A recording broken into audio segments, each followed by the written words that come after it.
Hello everyone, it's Sonia McDonald here, and today I'm interviewing for our live stream for the Leadership Channel today someone that I truly admire. Now, Martin Hosking, he is the CEO and co-founder of Redbubble. Now, I'm a huge fan of Redbubble. I have been dealing with his team for quite a while now, particularly around our Outstanding Leadership Awards. And this is how the Leadership Channel came about, because our awards were all around building a world of great and kind and courageous leaders. And I'm a huge fan of what Redbubble stand for.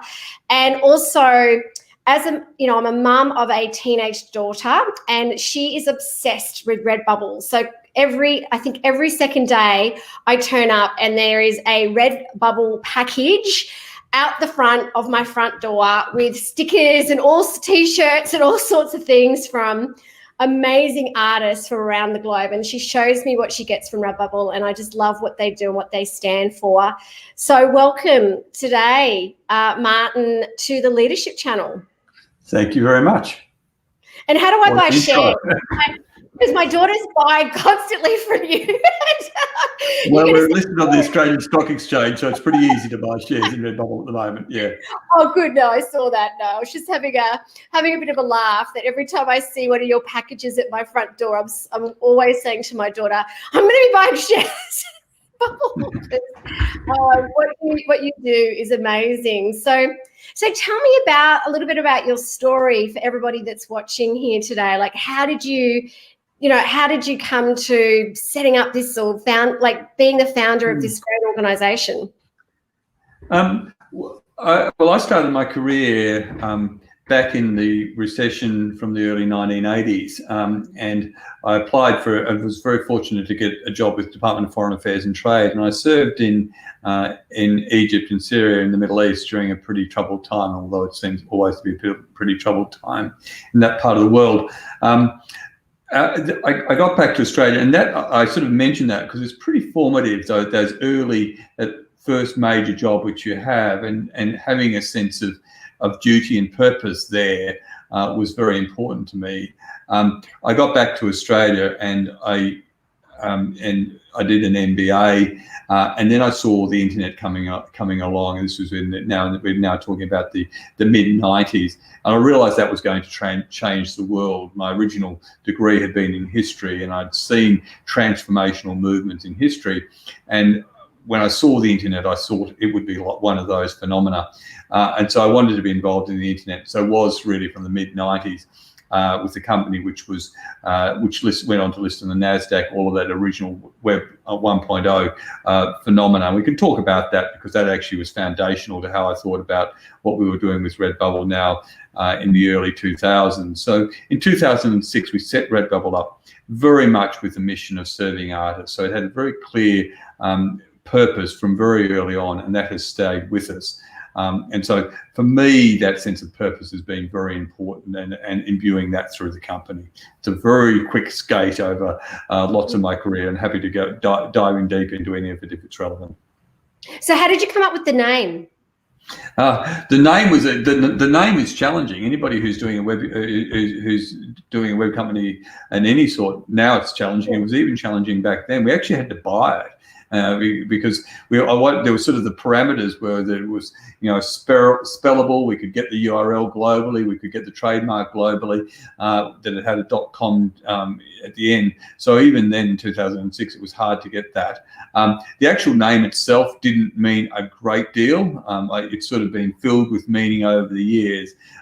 We did some very market research. By market research, in those I'm really talking about, we shared it with a few of our friends and said, "Do you like it?" And they said they liked it. It filled them. It had a warm sense to it. So it wasn't a particularly meaningful name, other than it conveyed some sense of warmth and connection, really.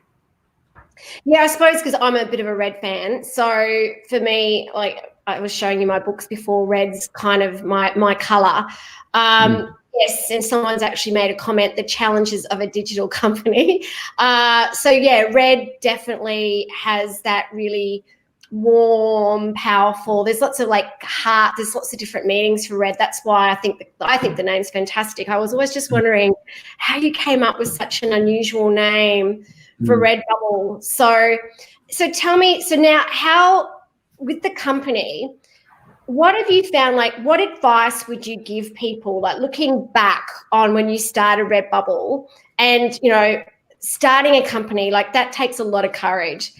I mean, what would you say to people out there that are wanting to start a business or a company or looking at that digital platform? I mean, what advice would you give them?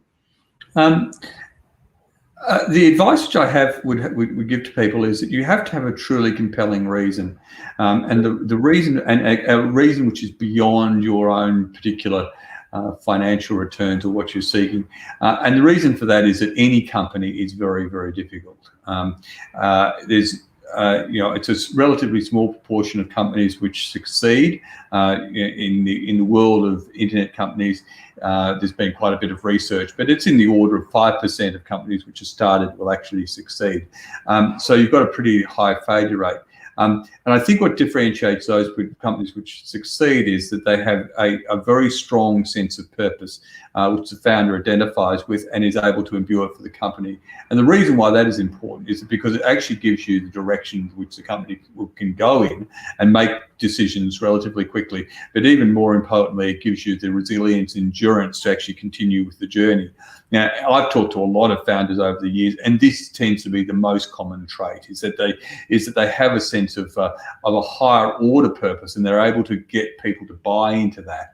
And that allows you to attract the staff. It allows you to retain the staff. It allows you to make decisions, as I said, and it means that the sense of why you actually would turn up to work on any given day is laid out. And I think those are very important, and it's very important for overall direction setting for the company and to get that alignment, which is so important.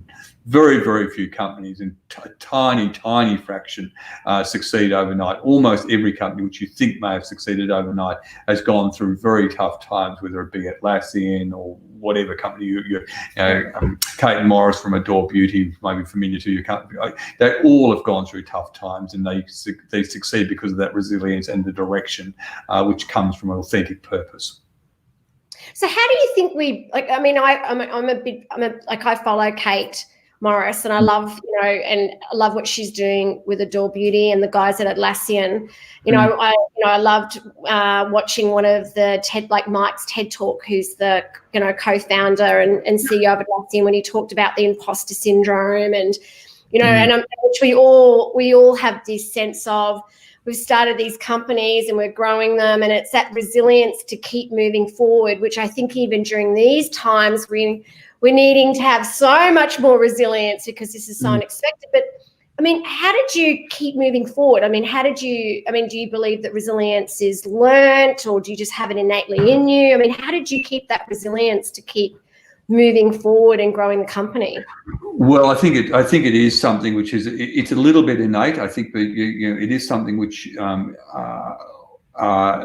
comes through from experience. I do think that there is, as I look at people at Redbubble, executives who have succeeded over the years, they've often come through from backgrounds which have got a bit of, or maybe even a lot of, knocks in them, and whether or not it's been their original family background, or where they've actually, where they've been born, or circumstances of their upbringing, or whatever, and that gives resilience. I think so. There's something innate. There's also that overcoming of obstacles, and even not overcoming of obstacles, being defeated is actually, can build resilience over time. In the case of Redbubble, it was, all marketplaces are inherently incredibly difficult because you don't have any buyers and you don't have any sellers. You don't have any sellers, you don't have any buyers. It's called the sort of the chicken and egg problem, the two-sided marketplace problem. And that, in the early days, getting through that is very, very difficult. You'll come in and nothing will seem to have changed, and you're constantly trying to push this thing forward. And so something in that needs to be working. In our case, what was working was the artists were very much identifying with what we're doing, and they were sharing the journey with us. And so that gave us a sense of, oh, well, we're doing something right, even if we don't have a lot of customers at any given time. So that for us gave us that injection. I think in any early stage company, you need to, at least some people need to be sharing that journey with you in order for you to get that, to build on the resilience, and just give you a sense of, this is fundamentally worthwhile. Yeah, and I think that's something I definitely saw, and like with everyone that I have been dealing with Redbubble, is that you all seem to be really connected to why you do what you do at Redbubble, and you really care about what you do at Redbubble. And I think every interaction that we had, everyone we dealt with were kind. They were approachable, and you could tell that you're actually trying to make a difference. Like, you're out there supporting artists, and you're out there providing a platform for people to be creative. And I think what you do is, like, even when, obviously, as I mentioned, like with my daughter, loves Redbubble so much, I was just loving seeing the inspiration that your products were showing. Like, she was receiving your products from different artists from all over the globe. And I thought, wow, this is amazing that there's a company that's out there helping so many people bring out their inner creativity to the world. And that's a fantastic. Yeah.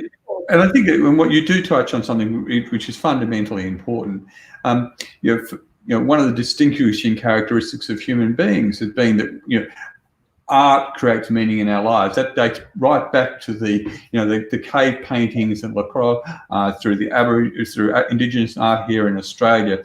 The notion of our creativity being a fundamental thing which differentiates us and it gives meaning to our lives is really important. And we bed Redbubble back down into that, and that's as a consumer or as an artist. And it's simple on this. Redbubble, I've given artists earn well over $150 million off Redbubble platform. This year, they'll earn an order of, a multiple more than they'll get from the Australia Council. So this is a platform which enables that creativity in an incredibly powerful way. So when I think about, we understand that art's important to our lives. I love, the National Gallery of Victoria, the National Galleries. I spend a lot of time thinking about art and meaning as something which is important. What Redbubble does is do this in a way which is incredibly scaled on a global basis. And so I think that is very fulfilling for people who work for Redbubble, and for our investors, and clearly for the artists and customers of the site.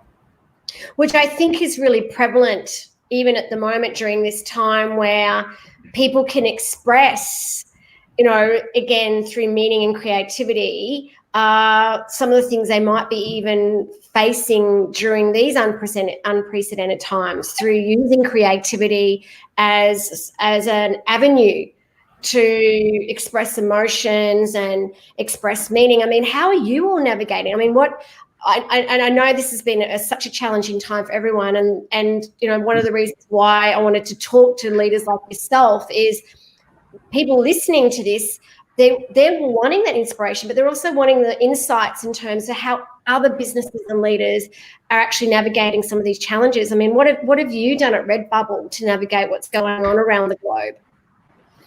Yes, well, we were in the fortunate position that people could work from home, and we very easily. And so we had people working from home from the 10th of March, so well before anything was mandated. And in addition, we thought it was very important we can make some very practical contributions. So we got out face masks very early on, and we actually made a donation of a mask for a mask. So when you're buying a face mask, we're also giving masks out to particular organisations which needed those. And I think it was in the order of a bit over 460,000 masks got given out through that program. So those things were important. They said, well, this is which we understand we're in this together, and we're trying to make a very active contribution to the health situation. In addition, I think, as you identify, we've seen many more artists come onto the Redbubble platform, and we've also seen the consumers as well. And I think you're exactly right that it's sort of in this time, it's sort of the initial tendency is to retreat back into survival mode. But we can't live in survival mode for very long, because human beings, we crave that sense of purpose, and we crave that sense, okay, well, what does this all mean? And so hence we do then quite rapidly go to let's find creative ways to express that, whether or not that be with an engagement with other people, or the things which we're actually trying to bring into our lives as well. And so that's clearly where Redbubble plays, and clearly for the artists, being able to find a platform where they can actually give voice to what they're coming up with is incredibly important. And we see this historically. If we think through, think about World War II, for example. What's one of the things which marks that is some of the extraordinary creativity that was occurring in that period, as people are in a very dire situation, and yet the songs and the music and the art which was of that period is also defines it as well. And I think, and clearly post as well. So that it is a part of any given period. It is the art and creativity which is being created, and when things are very tough and tense, I think it becomes even more so. Yeah, and I agree. I think it becomes even more prevalent to get that inner creativity out, or try and be more innovative during these times. I know even for us, we've kind of been stepping back and going, all right, we have to be adaptable here. We run a company that a lot of the work we do is face-to-face. And, and literally when COVID hit, it was everything that we were having to do face-to-face, whether it was workshops or programs, either got cancelled or rescheduled or postponed. So we kind of had to take a deep breath and go, okay, instead of going into survival mode, which a lot of us do as human beings, let's try and think outside the square and think differently. Like, what can we do differently? How can we create and innovate different things that we do, so therefore we're able to still do the great work that we're doing? And also collaborate and support as many people as we can, because I think during this time, and I'm hoping it sticks with us, is that people are being kinder and more collaborative. Like, we're actually working more as a community and helping each other and supporting each other to overcome these challenges versus working in silos and, again, going to that survival mode. So it's great to see that Redbubble is out there supporting so many people during this time. I did go on your website today, and I did love the masks. I did love the creative, funky. I thought they were. Yeah. Well, and I think that the masks are really interesting, aren't they? Because they sort of, at one level, they're clearly an important health product.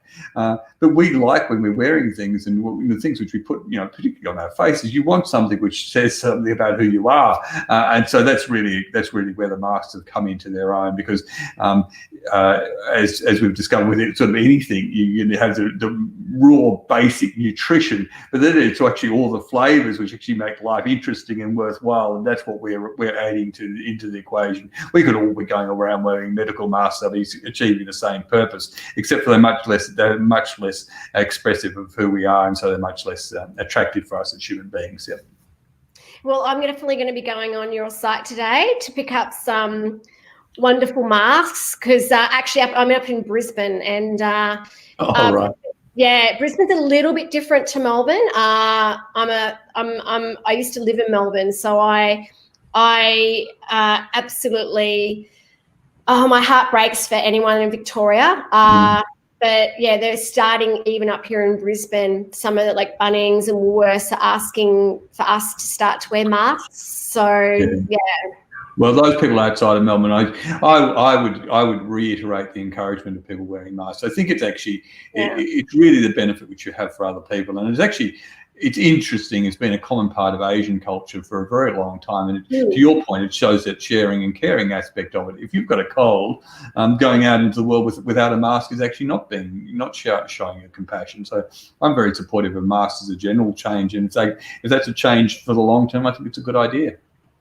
Yeah, it's interesting. I was in Japan. I have a real passion around Japan, and I was doing some research over in Japan earlier in the year for my next book around courage, and it was, again, interesting to see from a cultural perspective back then. And this is before COVID. I mean, I think we were aware about COVID, but it hadn't really hit the globe like it has now.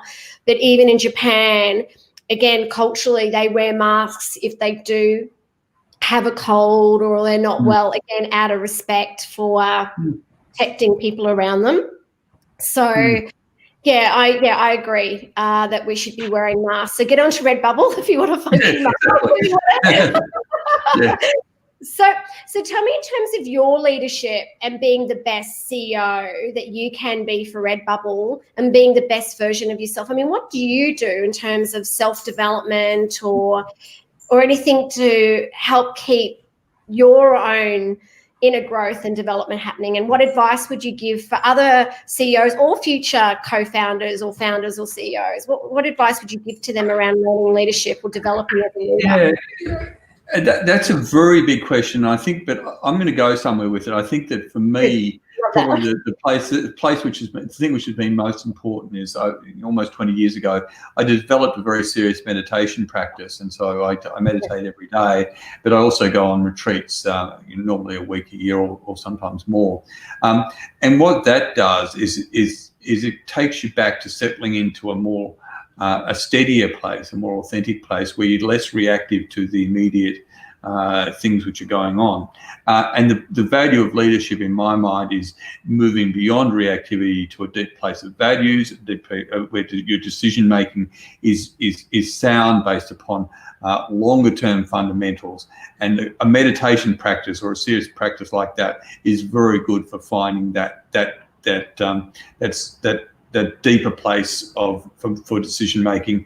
And I think it really, for me as well, one of the great challenges of leadership is actually humility. And the reason why I raise that is a sort of humility is important because it allows you to engage with other people in a very authentic way and listen to what they have to say and make sure your decision making does come back to more than just what's your immediate reactive mode. And so that, for me, is sort of fundamental to how I think about the leadership journey. You still do actually need to lead, though. You can't just abrogate responsibility and say it's all over to everybody else. But if you can do that by actively having a way of being humble enough to engage with people, listen to what they have to say, and then bring that into your own decision making, you'll be much more effective leader. Yeah, I'm a big fan of meditation, and only because a lot of the work we do is in the neuroscience space. So understanding the power of the brain and the impacts of meditation and mindfulness because I think sometimes we get caught up in the busyness, like we get caught up in lots of doing, lots of busy, lots of activity. And I think that, in our minds and our brain, we need that stillness time. We need that time to kind of just not think about anything, just to sit and also just let your thoughts come to you, not to like force thoughts. And that's where I think with mindfulness and meditation, this is where you can be truly creative and innovative, because things will start. Does that make sense? I think it does make sense. And I think for me, it's also right now, it's very easy to have very strong emotions about what's going on and very reactive to what's going on, and whether or not the world's going, extremely gloomy or depressive or very highly stressed or anxiety. All of that is occurring. But there is something else which is occurring. There's a deeper sense of, a great human journey which we're on, and that's and in that greater human journey, there's actually there is compassion, there is connection, there is authenticity. There's all of those other things also exist. And so rather than simply being prey to that, really, what's my immediate emotional response to this situation? Find that deeper place, and if you can then communicate that to others, you'll actually help them lead, and you'll help them on their journey, because you'll be able to reduce their stress and anxiety, because you can point towards a bigger picture, which is important. No, I agree. Someone's just written here, great session, Sonia and Martin, especially love the business and mindfulness. I'm online ordering masks and badges now for my teenagers. I don't think she has asked, are there any codes for us today? I'm not sure I can give one right off the spine. I don't have one to have right on my mind right now, I'm afraid. Sorry. I'm so sorry. No, I would say as well, if you're ordering masks, you might be better off to wait for a week, because we'll be localising production of masks here in Australia in about a week, and so the shipping costs will come down quite quickly. So if she's wanting about that, then that's, you may want to wait. But yeah.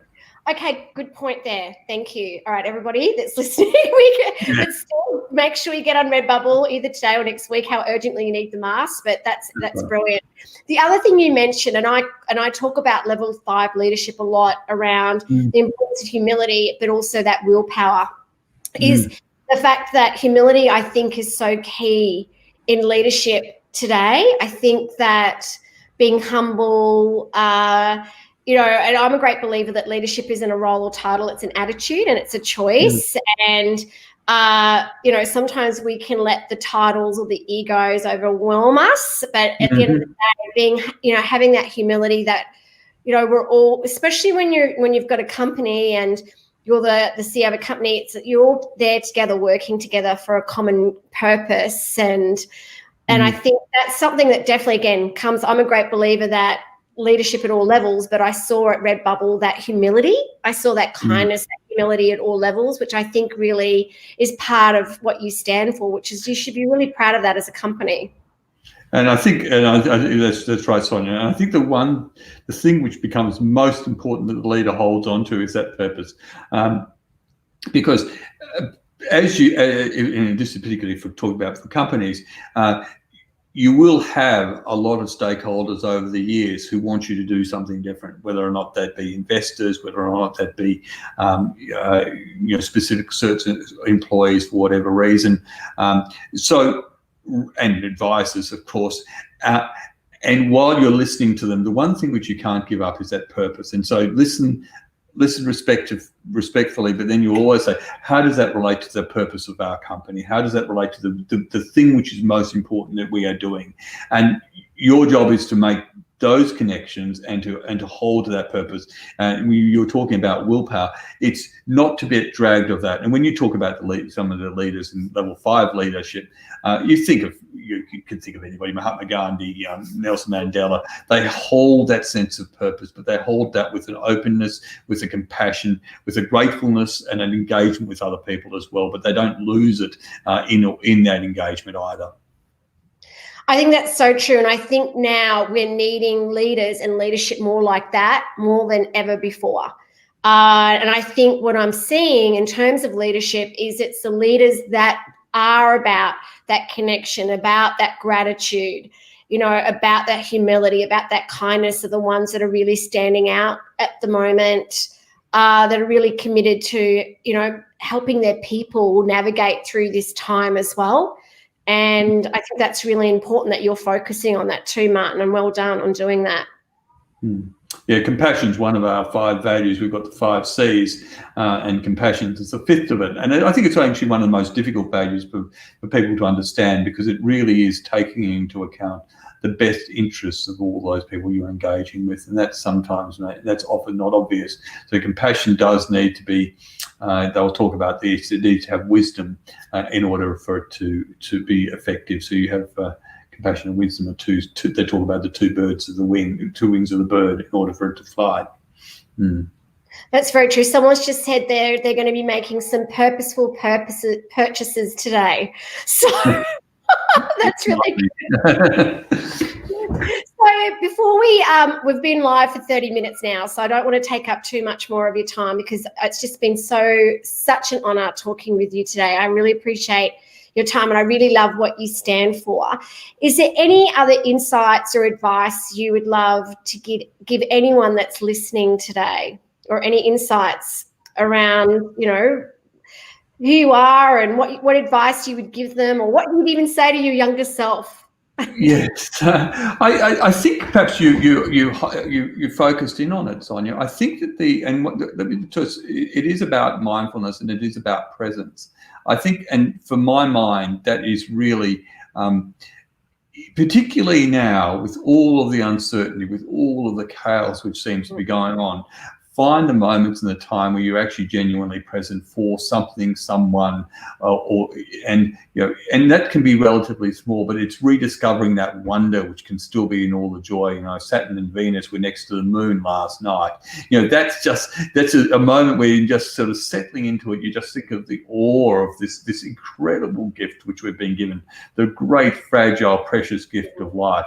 And I guess perhaps more than any other time, its fragility is being very much highlighted for us. So while that's been highlighted, also celebrate the preciousness of it at all. And that's in your engaging with other people. It's the generosity which you showed there, Sonia, which you mentioned, but it's also your engagement with the planet and the world which we're on as well. So right now I'm looking outside my window and it's midwinter here in Victoria. And the wattles come out in midwinter, and that's that memory of the spring will come, but it's a joy. Even in the depths of winter, there is those wonderful yellow flowers, our national emblem, for a good reason, because they do come out in that midwinter. So I guess I would sort of, without getting too funky on us all, just recognise the presence and mindfulness in the moment which we're living through. Yeah, that's what I mean. I'm a big fan of a book called The Power of Now by Eckhart Tolle.